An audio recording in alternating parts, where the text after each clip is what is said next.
2 திருட்டு பசங்க ஒண்ணாயிட்டாங்க. இனி அவங்க ஆட்சிக்கு வந்துருவாங்கன்னு அவருக்கு பயமா. அப்படியே பயந்து போயிறாங்க எங்க கூட்டணி பார்த்து. அப்படியே நடுங்கி போயிறாங்க. அப்படியே புலம்புறாங்க. தூ! கூட்டணி அதையோ காரி துப்புறாங்க என் பொம்பளைங்கலாம். உங்க கூட்டணி பார்த்து அவரு தலைவர் தளபதி வந்து மிரண்டு போகிறாரா? லூசு, லூசு, லூசு. மிஸ்ஸாவே மிரள வச்சவரு எங்க தலைவர் தளபதி. அண்ணன் எடப்பாடி எல்லாம் 19, 20 வயசுல சாராயம் காய்ச்சி, சாராயம் கேஸ்ல, கொலை வழக்குல, சேலம் ஜெயில்ல இந்த வரலாறுலாம் தெரியாதா யாருக்கும்? ஒரு கள்ள கூட்டணி, ஒரு சந்தர்ப்பவாத கூட்டணி, ஒரு ஊழல் கூட்டணி, ஒரு கேப் மாரி, முள்ள மாரி, முற்றோக்கி, பாடுஸ், லக்காடி கூட்டணி. உங்க பாஜக, அதிமுக கூட்டணி தலைவர் தளபதி முகத்திலே புயல் மனமும், போர் குணமும் இருக்குது. எடப்பாடி பழனிசாமி மூஞ்ச பாரு.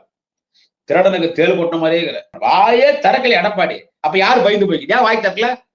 அந்த பையன், இந்த பிளக்கா பையன், சின்ன பையன் அண்ணாமலை மைக் வாங்கின்னு பேசுறான்ல. நீ மைக் வாங்கின்னு பேச வேண்டியதானே? நீ கொங்கு தமிழன் தானே, சேலத்துக்காரர் தானே, எடப்பாடிக்காரர் தானே. நீங்க மைக் வாங்கி 2 வார்த்தை பேசலாமே. பயம், பயம், பயம். அவங்க அம்மா ஜெயலலிதா கிட்ட பம்பனை விட இன்னும் பம்புறார் அமித்ஷா கிட்ட.